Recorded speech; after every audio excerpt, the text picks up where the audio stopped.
Ketawa resident in Kano accused village head of illegal land deals. Anger in Ibadan as police stray bullet kills schoolboy sparks protests.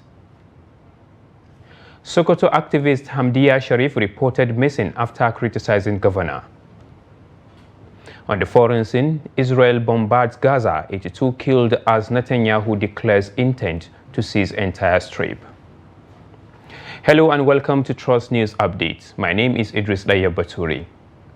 Calamity was narrowly averted in Kano State as security operatives dispersed a 5-hour-long roadblock mounted by protesting residents of Ketawa, a farming community in Gaza local government area. The protest erupted over alleged attempt to sell ancestral farmlands without the consent of the landowners, with demonstrations accusing their village head of secretly brokering the deal. Trust TV's Abdulaziz Ibrahim now reports. Tensions flared in Ketawa community as hundreds of residents blocked the Kano-Jigawa Federal Highway in protest, disrupting traffic for more than 5 hours. The protesters, including men, women and children, burned tires and carried placards demanding answers and government intervention over what they described as an illegal sale of their ancestral land. According to the demonstrators, the community was surprised when unknown individuals arrived to measure and survey large portions of their farmlands, land they claim has been passed down through generations. They allege that the village head of Ketawa, Musa Sagir, was complicit, secretly negotiating with developers without informing or consulting the community. Tensions escalated to the point that the traditional leader was escorted away for his safety. Mutanen da suke cikin wannan gari na Ketawa kowanne ya zo wuya ma'ana yana cikin haushi akan. Sincerely, the people of Ketawa are not happy about attempts to take away our farmlands. With the current economic hardship, farming is all we rely on. Many of us inherited these lands from our parents or bought them over 30 years ago. We have documents. Then suddenly strangers came saying they want to divide the land. That's why everyone agreed to come out and protest. We are not trying to cause trouble with the authorities. We are only pleading with the state and federal governments to intervene. The developers claim they concluded discussions with the district and the village heads, yet we don't even know who they are. We heard that the lands will be partitioned into 3 and shared without any notice. While the protest ended without injuries or casualties, the incident underscores rising tensions over land ownership in rural Nigeria and the urgent need for inclusive decision-making processes in matters affecting local livelihoods. Abdulaziz Ibrahim, Trust TV News, Kano. Now, some residents of Ibadan on Wednesday took to the street to protest against the killing of a secondary school boy by stray bullet from a police personnel. The incident, which has drawn widespread anger, echoes concerns by Nigerians over increasing police brutality, unprofessional conduct, and the attitude of trigger-happy cops. The report.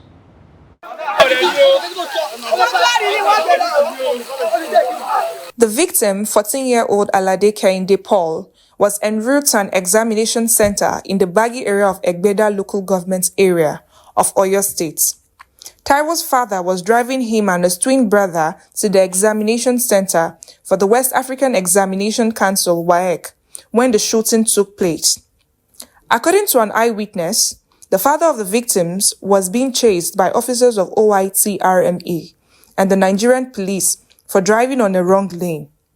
In the ensuing chase, they said they heard a gunshot from an unidentified police officer, leading to the death of the boy, who was confirmed dead after he was rushed to the hospital. I say that daddy boy is come for the house.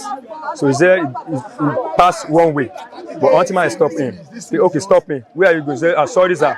So I'm going to take my child to school. So he let me go. So and then after that, he hear gunshots. Wait till I son in boot. He's on my that boy is dead. What happened? So that police and ultimately he run away. Don't see anybody there. So that's what happened. The father of the victim, Alade Odunayo, narrates how the incidents happened. Just want justice. I want justice. Even the vehicle, you see the vehicle is condemned. And to watch the story, if I tell you how suffer, how labor, how I can't really say it. For the past 7 years now, their mother abandoned them. It's only me that is taking care of the children. I decided not to be married because of these kids. Friends, family, relatives have been disturbing me. Won't I get married? I want to get married. I have 3 kids already. So which woman that will bring up now that will not destroy the life of these kids? So that's why I just decided not to marry. Deprive myself a lot of things because of these children. Meanwhile, the Oyo State government, in a statement made available to the newsmen by the Chief Press Secretary to the State Governor, Suleiman Olarawaju, commiserated with the family of the deceased and vowed to carry out a thorough investigation into the incident and called for calm from parties involved.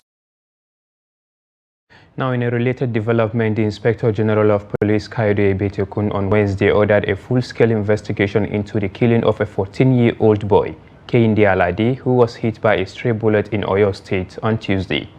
Alade on his way to an examination center to sit for the ongoing West African Senior School Certificate examination in Ibadan, the state capital, when the incident happened. The Oyo State government, while reacting to the incident, said the student's father was driving against traffic when the incident happened. Giving an update on the incident on Wednesday, the spokesman of the force, Olumuyiwa Adejobi, disclosed that the police officer who shot the deceased has been taken into custody for necessary actions. Adejobi said the IGP promised that the investigative process will be transparent and that he would ensure that justice prevailed.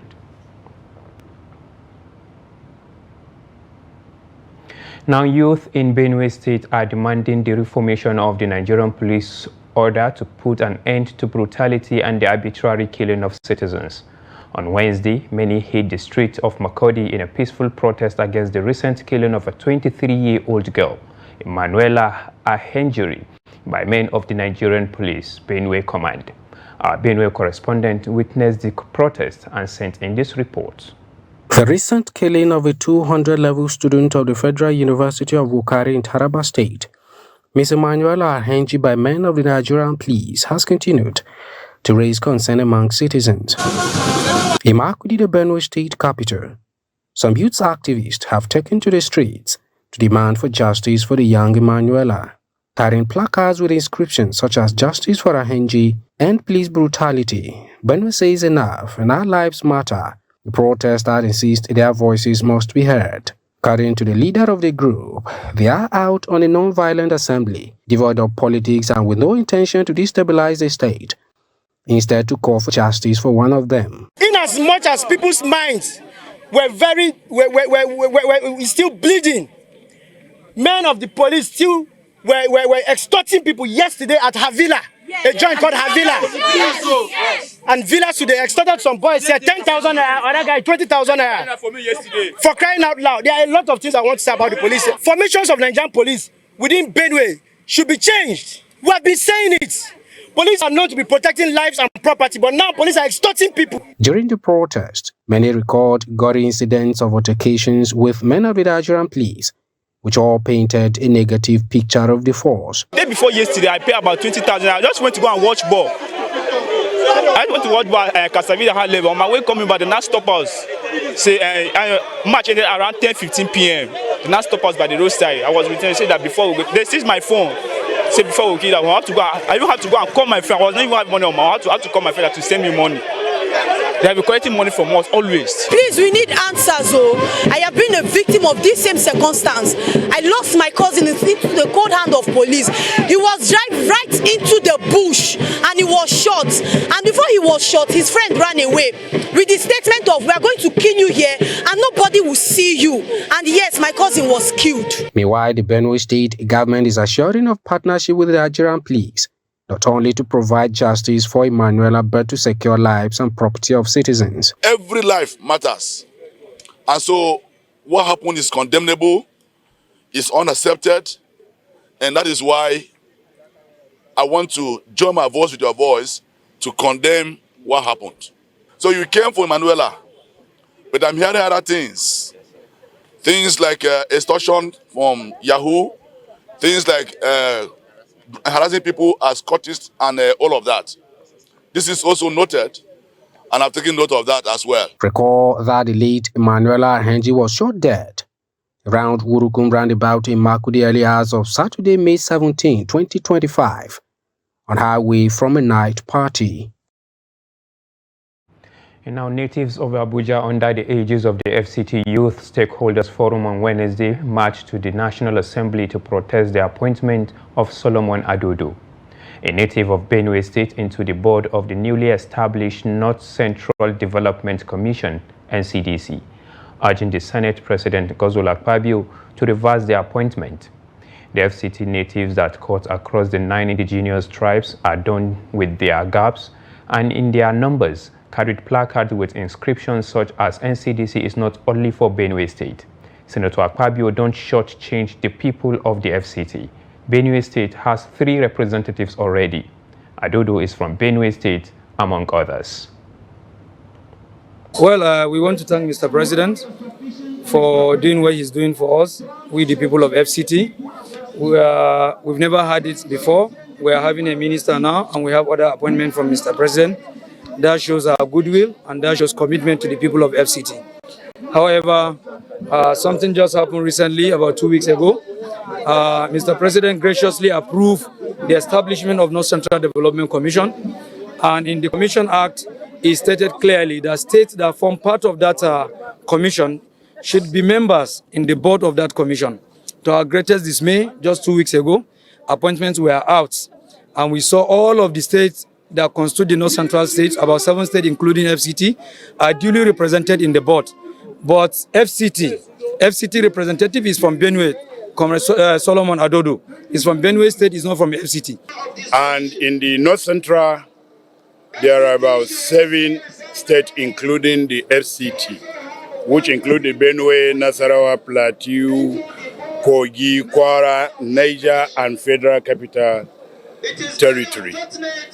The act that established the commission has says that the board members should cut across these states, including the FCT.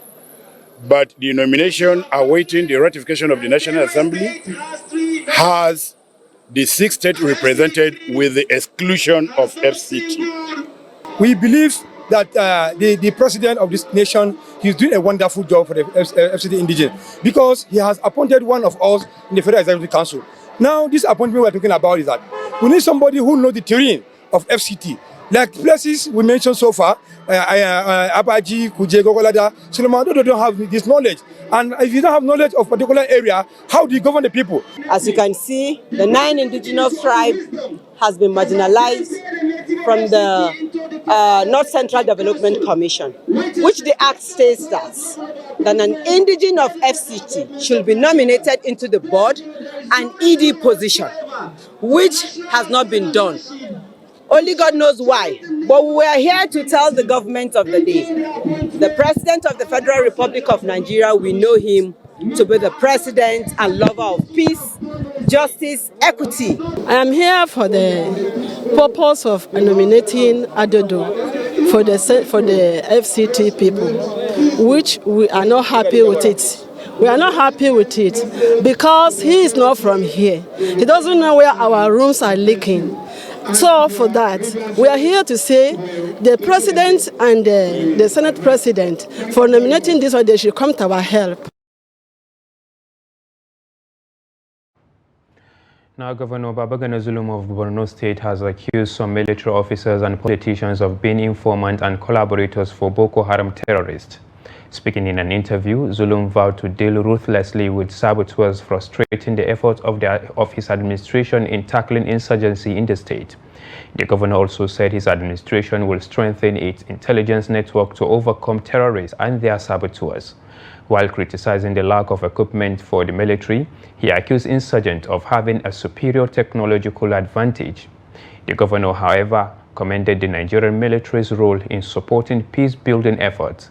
He urged President Tinubu to pay attention to ground-level intelligence and professional advice from the military.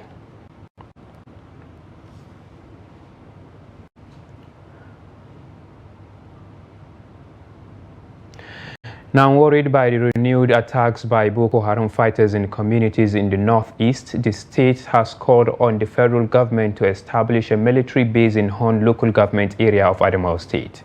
The Senate on Wednesday in plenary also called on the National Emergency Management Agency NEMA to provide relief materials to all those affected by the recurring attacks of the insurgents.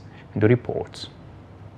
These resolutions were reached after a debate on a motion sponsored by the senator representing Adamawa Central, Aminu Abbas, and his colleagues from the Northeast. In his lead debate, Senator Abbas decried the renewed attacks in communities in Adamawa State, saying the insurgents in the last few weeks have been on a killing spree and making the localities inhabitable. Worried that the unfortunate activities of Boko Haram affect the economic activities of the affected areas, and most of the local government now reside within the local government headquarters. By extension, the whole region and the country at large, people in the affected areas no longer go to farms and normal trading activity. The main reason why there is this resurgence is when we are able to achieve relative peace in the northeast, and as a result of the avalanche of banditry and other security concerns across the nooks and crannies of the country, the Nigerian military is overstretched. And most of the equipment and personnel were redeployed to the northwest, where we have the problem of banditry and what have you. So the Boko Haram now took advantage of the vacuum created as a result of redeployment. After the debate, President of the Senate, Godswill Akpabio, expressed worry over the country's porous borders, which makes it easy for the insurgents to gain access, infiltrate, and then attack innocent Nigerians. At any time they fight abets, and they think that the military has relaxed, then they will catch them unawares by sporadic attacks. And when they are unprepared, they end up losing lives and properties. Our borders are very porous. So even when they escape from Nigeria, because some of them are not from Nigeria, they still find their way in. He also noted that the situation is so bad that some communities in the zone have resorted to paying allegiance to the terrorists for their safety. Now, the Taraba State Police Command has busted a syndicate that specializes in vehicle theft and snatching, operating across several states of the Northeast region. Briefing journalists on the achievement recorded over the recent past weeks, the Taraba State Commissioner of Police, CP Emmanuel Simon Brettet, said the command intensified intelligence-led operations which led to the breaking of a gang of car theft and snatching syndicate, leading to the arrest of 4 suspects and recovery of 4 stolen vehicles. The CP revealed that the syndicate criminal activities span across several states including Taraba, Adamawa, Gombe, Bauchi, Lagos and Rivers States, reiterating the command's commitment to continue to protect lives and property of the citizens. It is against this backdrop that over the past weeks, the command intensified intelligence-led operations via clandestine partnership with community members. This proactive and collaborative strategy has yielded and is still yielding positive results. One of such successes is the breaking of a gang of car theft and snatching syndicate, leading to the arrest of 4 suspects and recovery of 4 vehicles within Taraba. Specifically, on the 14th of May 2025 at about 17:20 hours, acting on credible intelligence operatives attached to my State Intelligence Department,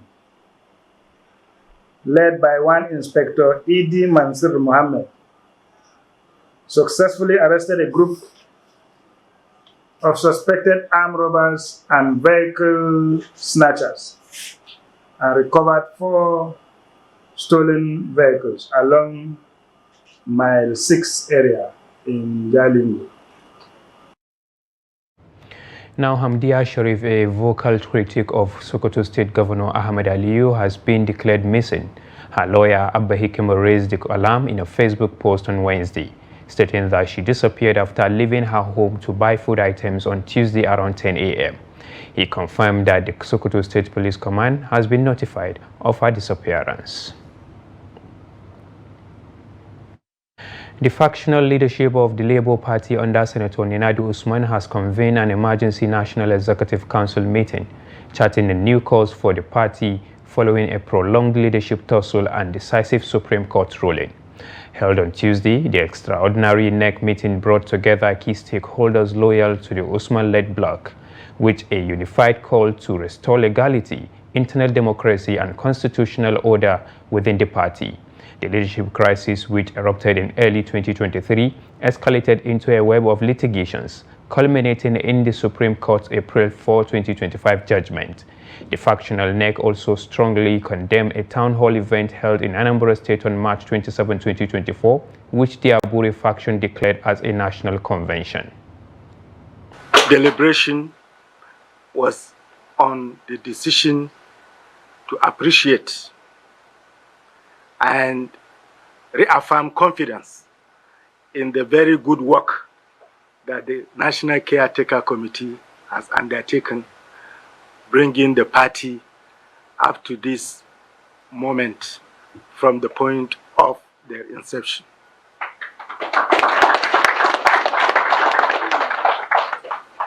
In full cognizance of the fact that more work is ahead of us, and given the need to build capacity and inculcate capability to do it within the targeted period, the NEC in session approved the expansion of the membership of the National Caretaker Committee.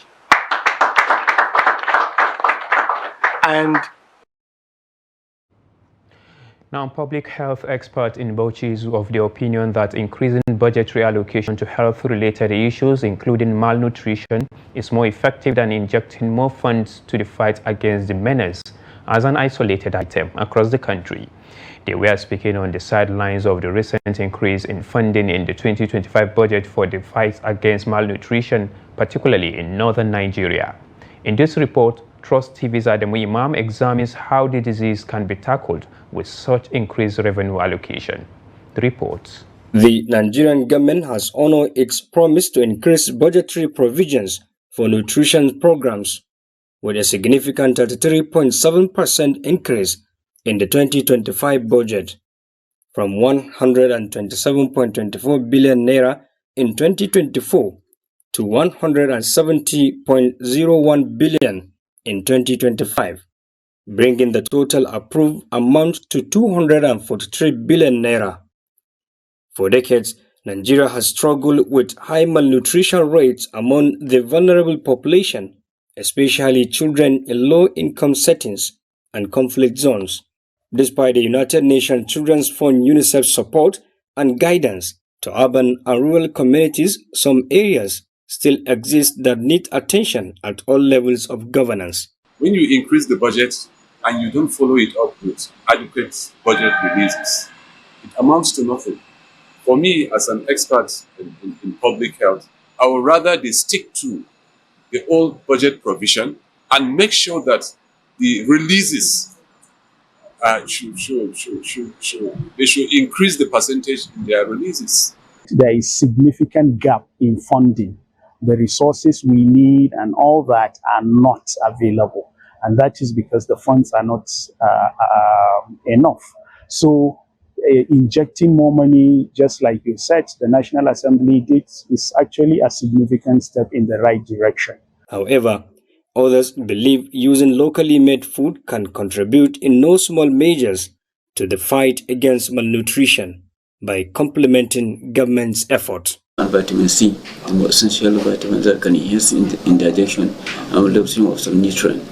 But once you peel it, you lose some of the fiber, and most likely some of the vitamins.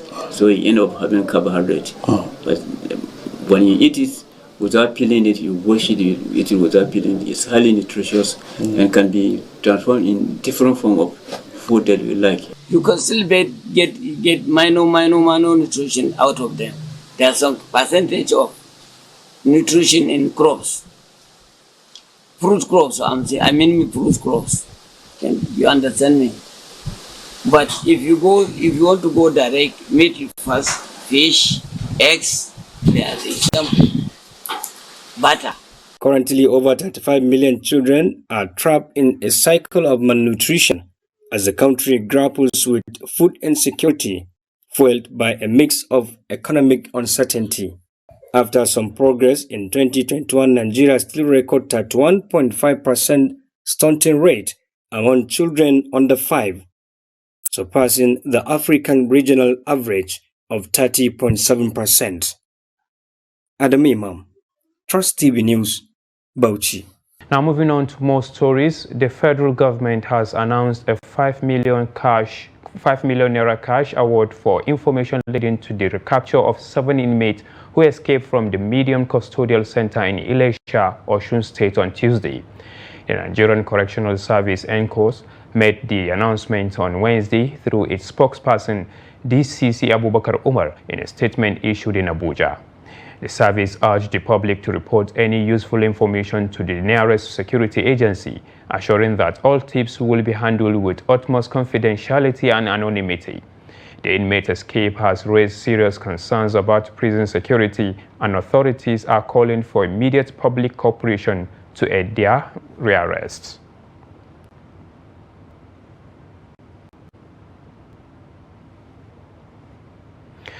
Now, the Joint Admission and Matriculation Board JAM has announced plans to conduct special mopup examination for candidates who missed the recently concluded 2025 Unified Tertiary Matriculation Examination (UTME).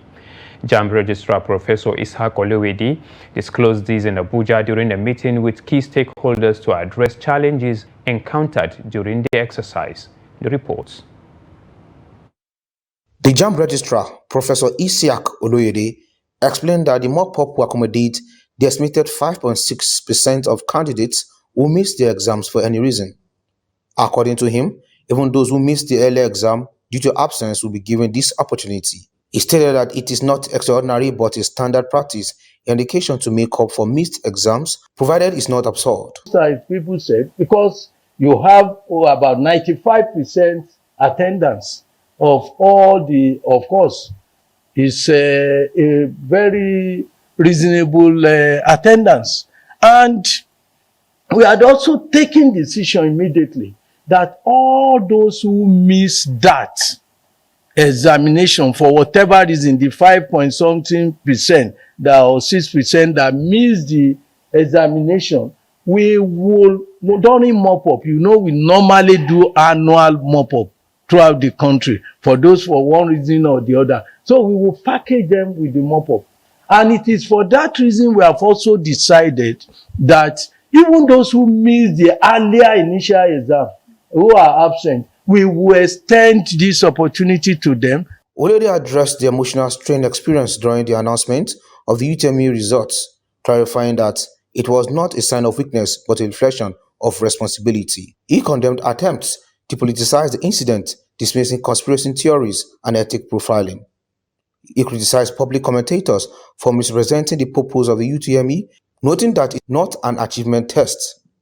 Olewedi stressed that high UTME scores alone do not guarantee admission, as other criteria like post-UTME and institutional assessments are also considered. When this happened, my first reaction is to resign and just say, but I thought people advised me that, look, the students will never forgive you because you will have abandoned at a time and everybody will say, oh, I will have been this. Even somebody that is not built to be anything will think I have contributed to his not being what he is.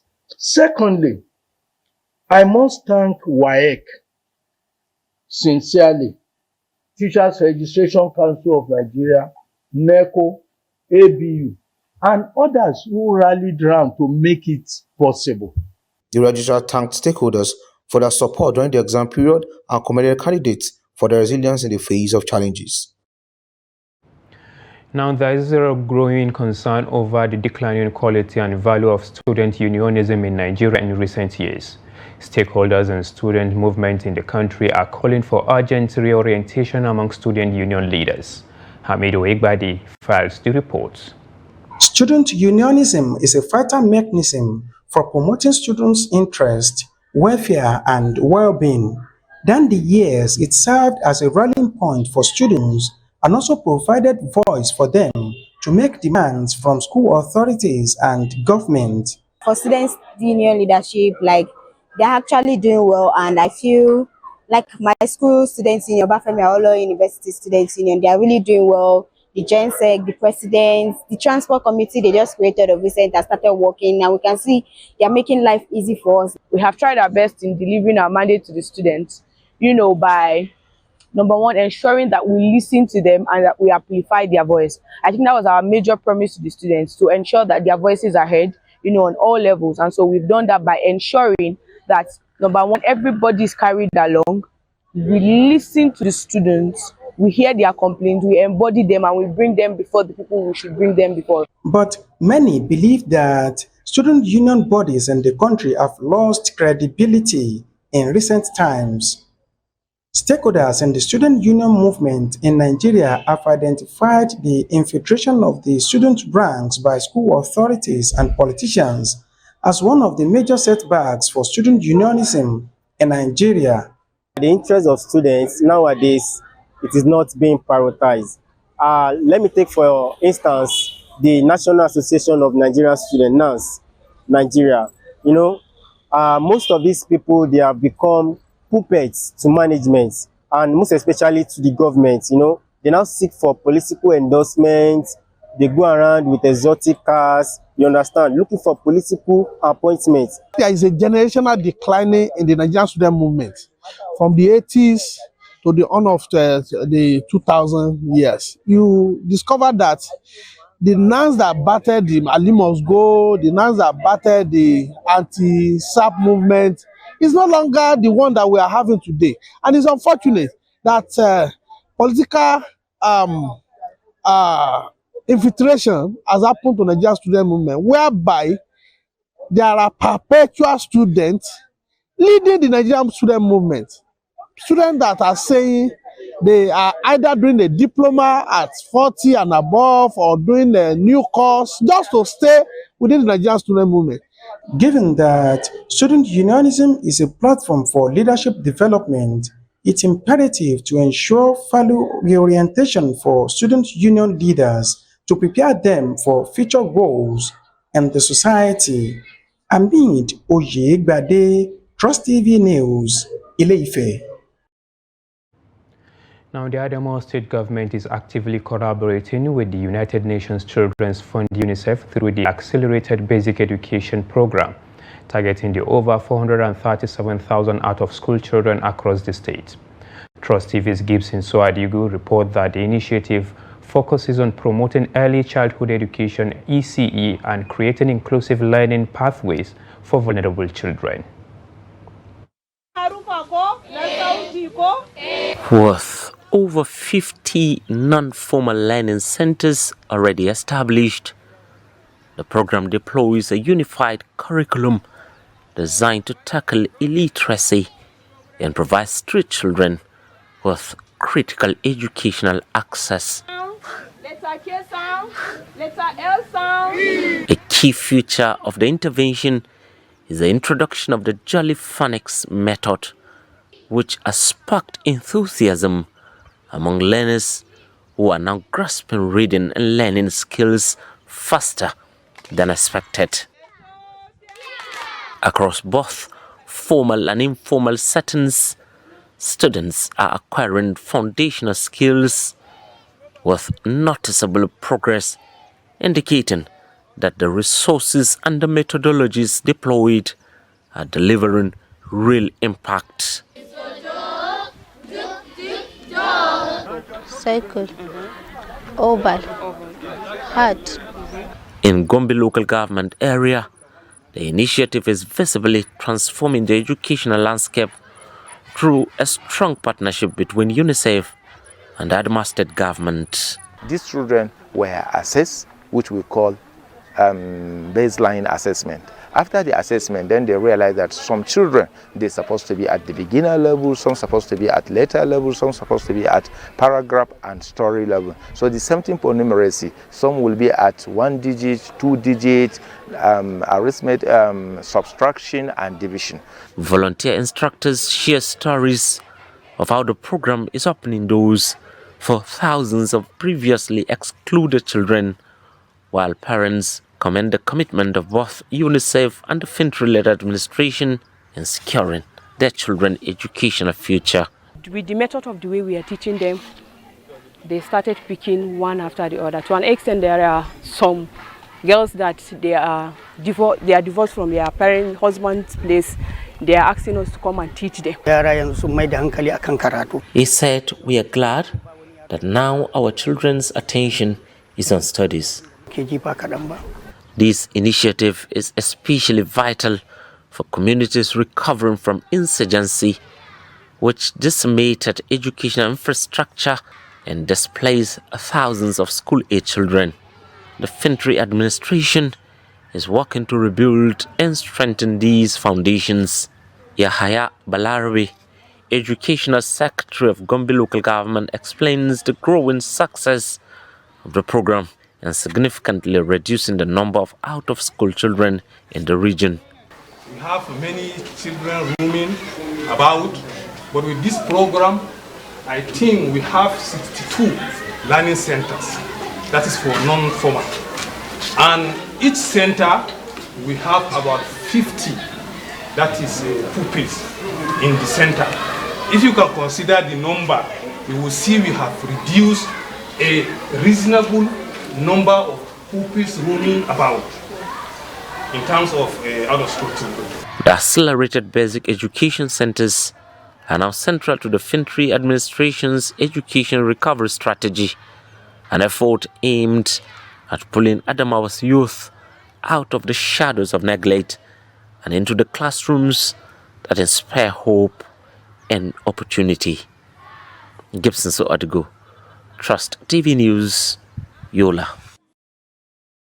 Now, as the world commemorates World's Bee Day 2025, stakeholders in the beekeeping industry are calling for more environmentally friendly practices to protect bee populations. The call follows growing concerns over harmful human activities such as pesticides use and bush burning, which continue to threaten the survival of bees despite rising demand for honey and other bee byproducts in the agribusiness sector. In this special report, our correspondent in Benue examines the economic value of beekeeping in Nigeria. His reports. Bees and other pollinators, including butterflies, bats, and hummingbirds, are increasingly under threat due to unfriendly human activities. Pollination is a critical process for the survival of ecosystems. Research indicates that nearly 90% of wild-flowering plants and more than 75% of food crops rely wholly or in part on animal pollination.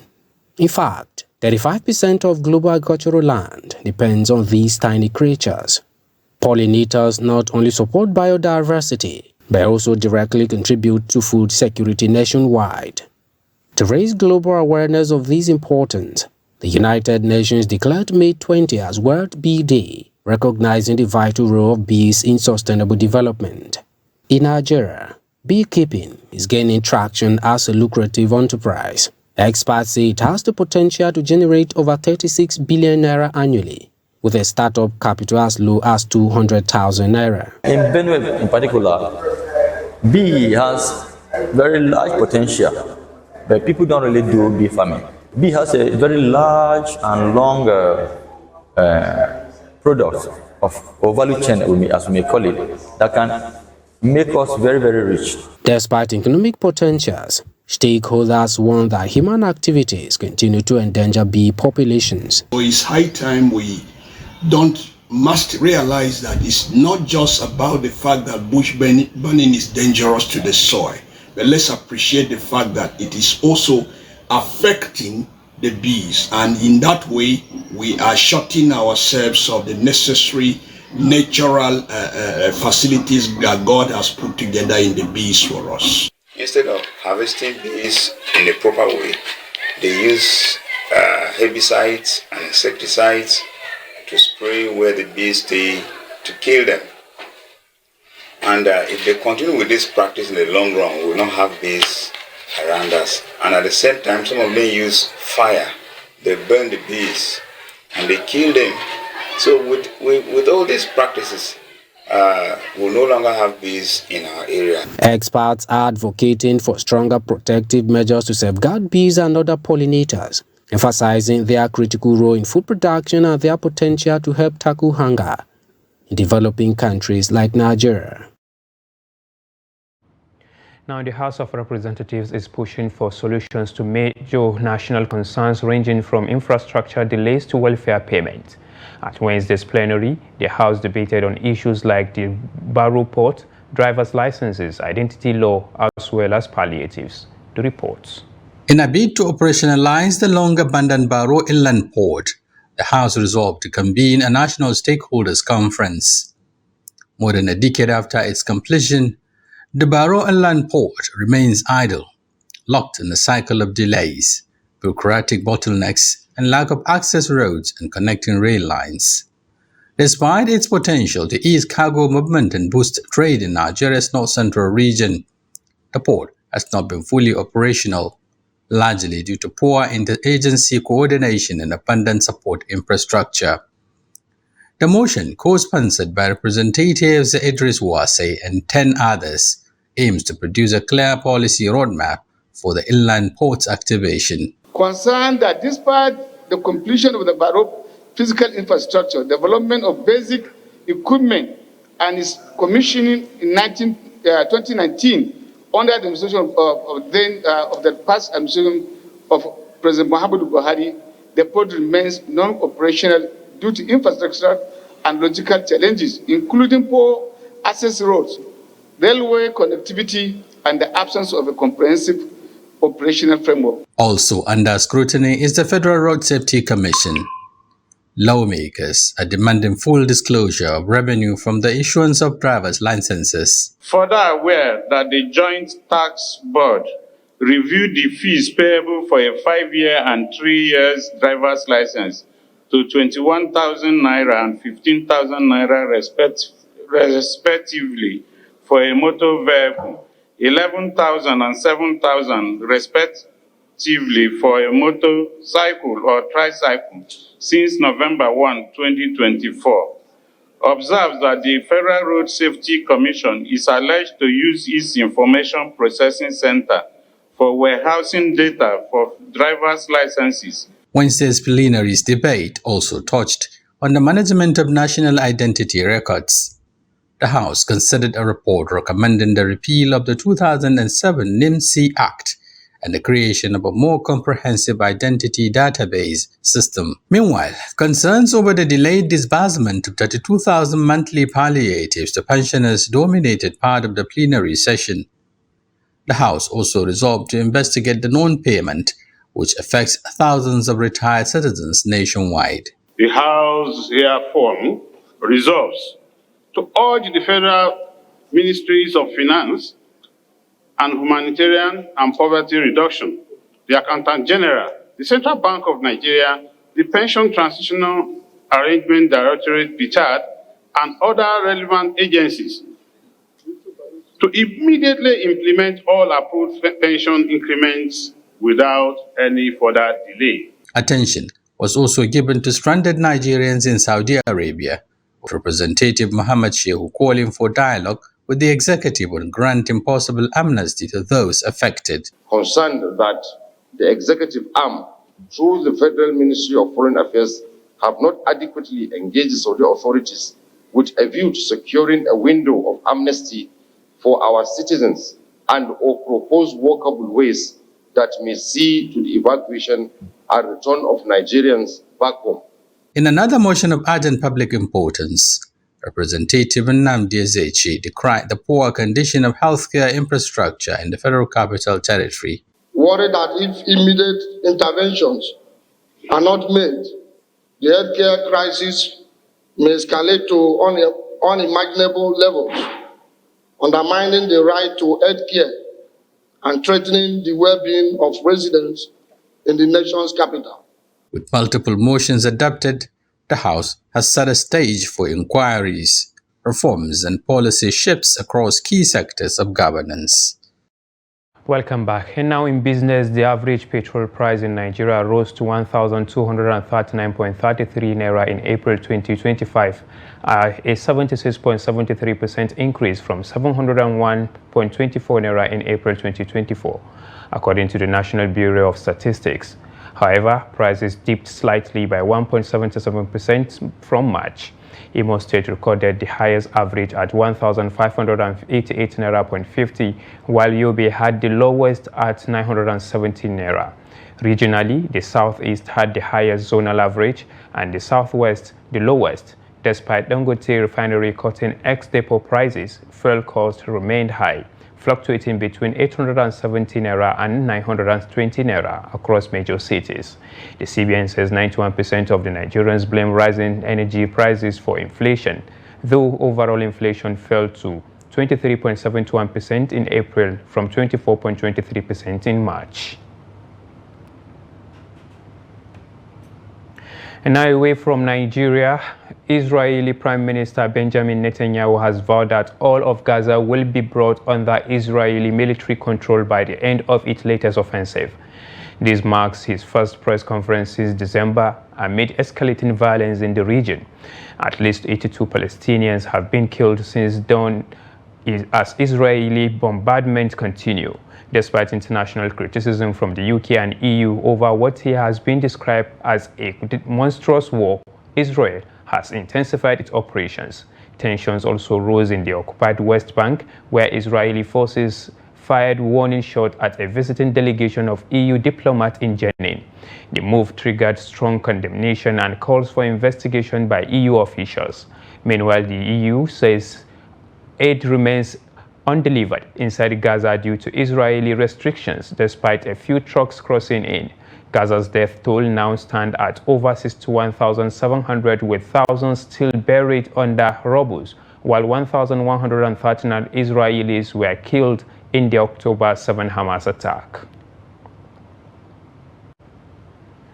Now, Iran has reaffirmed its position that it will not halt uranium enrichment, reinforcing a key sticking point in ongoing negotiations with the United States over its nuclear program. The stance emphasized by Iranian Foreign Minister Abbas Araghchi highlighted in the Islamic Republic's firm position amid stalled diplomatic effort. Despite several rounds of stalls between Tehran and Washington, including expert-level discussions, no agreement has been reached. U.S. officials, including President Donald Trump and Secretary of State Marco Rubio, continue to demand a complete halt to Iran's enrichment activities, a condition Iran has consistently rejected. Iran has signaled it is still considering participation in a possible next round of talks, which have been mediated by Oman. The last round of negotiations was held in Muscat and Rome, but no date has been set for a fifth meeting, delayed by party to Trump's recent trip to region.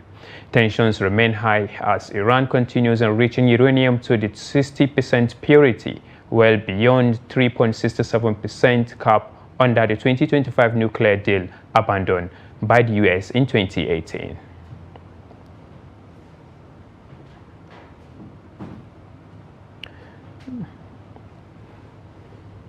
And now, time to join Joseph Peter for the latest in sports. The Nationwide League One has condemned the narrative being sold to the media following a match-fixing scandal involving Liberty Lions FC and E-World FC, saying the management is working in accordance with the statutes of the league. Recall that the management of the NLO sanctioned Sinosho FC and upheld the result of the match between Liberty Lions FC versus E-World United FC after the league board concluded that Sinosho FC deliberately committed an act to bringing the game of football in Nigeria into disrepute by falsely accusing Liberty Lions FC of match fixing without concrete evidence. The chairman of Sinosho FC was also given a 6-month ban from all NLO-related events for raising false allegations without substantial evidence, and the club Sinosho FC was fined 500,000 naira for an act that could destroy the image of football in the country. According to NLO, the referee reported that Liberty Lions FC started the match with 7 players, while the other remaining players joined the match midway in the first half due to a sudden change of the match time, which made them to start the match in accordance to the FIFA Rule Law 3. NLO also claims to have evidence that Sinosho FC tried to buy the match after several attempts to lure the chairman of Liberty Lions FC to compromise the match. NLO has reiterated its commitment in making sure that it provides a corrupt-free platform so the game of football can excel in the country. In tennis, the rivalry between Africa's Aruna Kadri and South America's Hugo Calderano will be reignited at the ITTF World Championship in Doha as the two stars will battle in the 4th round of the men's single at the Lusail Arena. Both made history as the first players from Africa and South America to reach the quarterfinals of the Olympic Games at Rio 2016, and each has claimed multiple continental titles and broken into the world's top 10 rankings.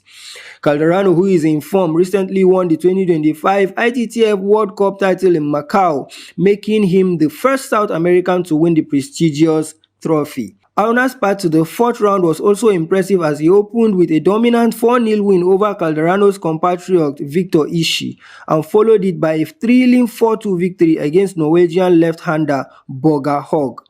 He continued his fine form by overcoming Germany's Benedikt Duda 4-2 in the 3rd round to set a stage for competitive showdown with Calderano. That's Sport News. I'm Joseph Peter. That we have come to the end of the News Hour on Trust TV. Do not forget to follow us across all our media platforms and also watch us live on YouTube for more news programs and documentaries. My name is Idris Laye Baturi, thanking you for being with us. Goodbye for now.